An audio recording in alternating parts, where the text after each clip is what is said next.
This is Becky. Welcome back to my channel. In this episode, I wanted to go really in depth in one of the assessment tools. In a previous video, I explained that in the beginning, I asked for a lot of really in-depth personal information. So this is one of the tools. I thought I'd walk you through just one of them so you can see the type of questions that I'll be asking. And so then that way you know ahead of time if these are the type of questions you'd be willing to answer honestly, openly, forthright. And then I will also go ahead and do a walkthrough on what do I do with this information once I get it from you. All right, so this is called a functional analysis screening tool. We call it the FAST, F-A-S-T. And the FAST identifies environmental and physical factors that may influence problem behaviors. It should be only used for screening purposes. We do not administer it just, for like a diagnostic. It's just as an intake process form. So we administer the FAST to several individuals who interact with the person frequently. Then we use the results as a guide for conducting a series of direct observations in different situations to verify the behavioral functions and to identify other factors that may influence the problem behavior. So basically what it is when a family hires me, I will do this assessment with not only the individual, but then all of the people that interact with that individual who can give me, basically, it's like taking a snapshot picture from that person's camera lens of the individual who has hired me, okay? Or the individual I've been hired to work with. Let me put it that way. This gives me multiple mirrors within that person's life who has been there, knows them, and it gives me a true reflection of more than just what that individual tells me or what the person who's hired me is telling me. It gives me a much more broader picture of the situation from a more impartial perspectives. So for the person who then would be completing this selection, and like I said, each person would have multiple people in their lives that would be completing this tool besides themselves. All right, so first I would get the first 6 questions are about the client's relationship. So the first question asks, what is your relationship? And I do have a checklist, but basically I just want to know, what is it? Are you their parent, their instructor, their therapist, their staff? What is your connection with the individual? The second question is, how long have you known that person? And yes, I do put years and months because some people don't keep people around very long because their communication and behavior isn't the greatest. And so they find it safer to just get new friends and new people and cut family off, right? So some people who will be filling this out will only have known them for a short period of time. So I put that there. Number 4, we have, do you interact with the person daily? So then you would go ahead and indicate whether or not that you indicate that you work with that person or talk with that person or see that person every single day, because that does make a difference. The next question is, in what situations do you usually interact with that person? Actually, I just realized I misnumbered this. There's only five for this section. So number 5 is, in what situations do you usually interact with the person? And again, I have a checklist. It's, do you only interact with them at meals? Is it a sibling that you only see at mealtime? Is it only during leisure time? Is it just a friend that you hang out with once in a while? Is it someone that you do self-care with? Is it someone that you go walking with, or a gym buddy? Is it an academic trainer? Is it someone from work or a vocational training? Like, what is your actual interaction with this person? Because like I said, I want a well-rounded battle plan is what I call it. Because we're all in a holy war. We're all trying to, figure ourselves out, figure other people out. And so sometimes it can be, pretty stressful. The next section of the FAST is called the problem behavior information.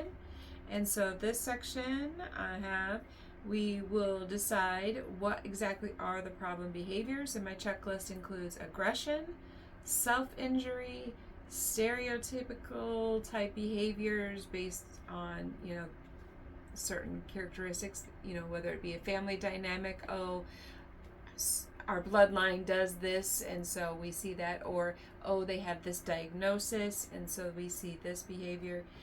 So some sort of like stereotypical behaviors. Property destruction, or we might have something else that we need to add to that list, because like I said, this is an ever-evolving document. Next I'll ask about is what is the frequency? So do these behaviors happen with it every hour? Is it every day? Is it every week?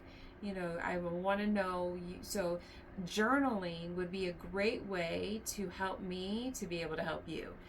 If you have a diary, or if you're, kind of documenting, like I said in a previous video, if you're doing the ABCs of communication, figuring out what happened before the behavior, what exactly was the behavior, and then what were the reactions to that behavior, then we can continue to make progress. Because again, we're going to look at the severity of that as well. We're going to look, was it just mild? Was it just disruptive and a little risk to their property or their health? Or was it more moderate, where there was some property damage or some minor injury? Or is it more severe, where it's more significant threats to either someone's health or safety? So the next thing we're going to look at would be situations in which that problem behavior is most likely to occur. I'm going to want to know what days, times, what type of settings, what type of activities, what type of people are present. I'm going to want to know all of the little details. Was it because they didn't get a nap? Was it because they didn't get, the snack that they usually get? I'm going to want to know as much information about the situations regarding the problem behavior we're trying to address. I'm also going to want to talk about situations in which that problem behavior is least likely to happen. Again, I'm going to want to know, okay, if little Susie can go all day without having a meltdown, well, what was she doing during that day? Break that down for me on an hourly, basis. Because I had to do that for my children when they were, I had one daughter who was doing a case study through the University of Chicago, and when she was a toddler in preschool ages. And so for 5 years, they would monitor her, and we would do these activities and these questions and these surveys and everything on her behavior, and trying to get her properly diagnosed, because we started noticing problems with her when she was probably about 2 years old. Now, we didn't know autism at that time, and we didn't get that diagnosed until she was like 14, and things had gotten much more serious at that point. But early on, by age 3, they had given her the label of unspecified mood disorder. And I'm like, come on, that means something's not right, but you have no idea what it is. So let's just be honest and be real and call a spade a spade. Anyway. We will also talk about what is usually happening right in the person's life right before the problems occur. So was there a major event? Was there a death in the family? Did they have an unexpected change in their schedule? Was there a move? Was there something, what was there, a bigger underlying major catastrophe for their world that could have just triggered an episode that maybe will last, a few months to a year? Or is it something that it has been perpetual for years on end? So we dig a little deeper into, the roots of these behaviors. We will also look at what usually happens to the person right after the problem. We want to see, are we maybe sometimes accidentally rewarding the negative behaviors? And I've been guilty of that in my early years with, learning how to navigate being a parent advocate while still learning out what that even means. It's kind of like being told to take the test before you've actually, taken the class. So, as someone who has now mastered that level, it can be your cheat sheet. All right, so the other thing that I'm going to want to know, which I mentioned in another video, is I'm going to want to know current treatments, any medical documents that you're willing to share with me, any diagnoses, medications, because all of those play into a factor on impacting their ability to communicate and behavior, which then impacts my ability to help as a holistic practitioner, because I want to know what you're already working with when you come to work with me. So here are a few more questions, and these are more yes or no questions. So we have, does the person usually engage in the problem behavior when he or she is being ignored, or when the caregivers are paying attention to someone else? So I'm giving you this information so that way when you're doing your journaling, you know what to be kind of documenting. So, all right, the next one is, does the person usually engage in the problem behavior when requests for preferred activities such as a game, snacks, etc., could be sex, if it's a spouse, right? If they're denied a preferred activity, what is is that when their problem behavior, but let me try that again. Does the person usually engage in the problem behavior when the requests for preferred activities are denied, or when these items are taken away? So, as a wife, sometimes we take privileges away, and so we look to see, does that change the behavior?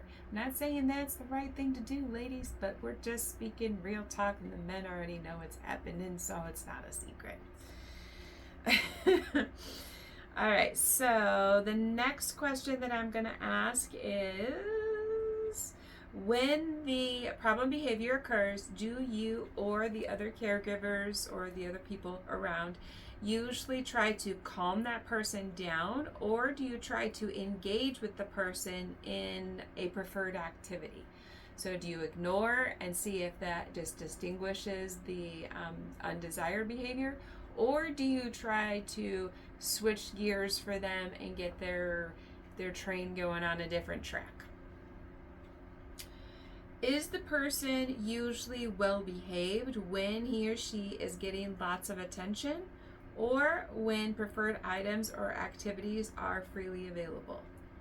So I need to know what is their preference of attention, and so that question helps me gauge that. I'll also ask, is the person resistant when asked to perform a task or to participate in group activities? Some people are just resistant just because they want to be resistant. And it has nothing to do with the person that's asking them to do something, and it really doesn't even have anything to do with what they're being asked to do. They just like being in a position of power to say the word no. Does the person usually engage in the problem behavior when asked to perform a task or to participate in that group activity? So do you notice all of a sudden there's a problem when you're asking that person to do the same task, right? Can we determine that there is a behavior related task avoidance going on? When the behavior occurs, is the person usually given a break from the tasks? So I need to know, do you guys just keep making them soldier through and push on through, which a lot of the older generations kind of forced onto us? Or do you allow them to have the breaks to process and regain their composure and then come back to the task to continue moving forward? The next one I will ask is the person usually well behaved when he or she is not required to do anything? So if they're allowed just free time, just to sit and do whatever they want or go where they want, are they well behaved? Are there issues that you have to have them monitored or supervised because their behavior, whether knowingly or unknowingly, can become an issue? Does the problem behavior seem to be a ritual or a habit that is repeatedly occurring the same way? Is it a pattern? I know in my family, myself, I don't think any of us have actually been diagnosed with OCD, but I mean, there have been other extended family members, but I'm thinking of me and my children. But we do have OCD tendencies, and people see it. When I'm stressed out, I start organizing and color coding and putting things in file folders, and so they'll be like, "Oh, mom must have a causal hearing coming up because, yep, she's reorganizing the closet again." Um, And does the person usually engage in the problem behavior even when no one is around or watching? So is it something that is attention seeking, that they're only doing it when somebody is paying attention or they're trying to get people to pay attention? Or is this just something that they can't do? Because some self-injury behaviors that people are doing, or they're doing in private, and you have to be a detective to figure out they're even doing it. And so we want to know, are they doing these behaviors when people are aware or not? Does the person prefer engaging in problem behavior over other types of leisure activities? Because believe it or not, some human vessels are inhabited by demons who will torture the vessel. And most people don't want to talk about it, but it is actual facts. So we want to make sure that our loved ones are staying safe and on all levels. We also want to ask, does the problem behavior appear to provide some sort of sensory stimulation? Because it might not be a demon or a devil that's trying to, attack your loved one. It could be something within the nervous system, the wiring within the brain circuitry that could be causing a problem with sensory stimulation. Does the person usually engage in the problem behavior more often when he or she is ill? So when a person is in pain or hurting, they're more likely to be lashing out, whether that be verbally, emotionally, physically. So we want to know, is there a pattern of seeing these behaviors more when that person is in pain or ill? Is the problem behavior cyclical? Is it occurring at high rates for several days and then stopping? Humans are cyclical in nature, and even the healing process is a spiral. And so you're always revisiting wounds and dreaming new dreams. And so it's we have to look to see, though, is the behavior a stuck pattern within their energy field or within their traumatic past that we can help them, break free from and get them moving with the flow of life better and being able to express themselves more freely and then be at more peace because they're being seen, heard, validated, and understood. We're also going to look at, does the person have recurrent painful conditions such as ear infections or allergies? Because again, if the human body vessel is ailing in some way, it needs to address that before it can address other things. And so then it can take energy from other parts of the body. And so maybe that part of the brain has to be shut down a little bit. I'm going to read a book that I use to help teach about the brain. Because again, a lot of information flows through my vessel, and so I keep a lot of resources so that way I don't have to store it in my memory banks, because we are always having to learn new things and upgrade, and I don't ever want to lose the good stuff. So another video, I will read that book with you. It's a really good book. And the last question that I have on here is, if the person is experiencing physical problems and these are treated, does the problem behavior usually go away? So that kind of goes hand in hand with the other one.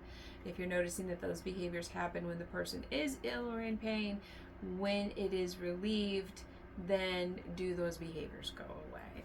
And then I have a whole like little assessment chart on how to like, you know, what to do with that information.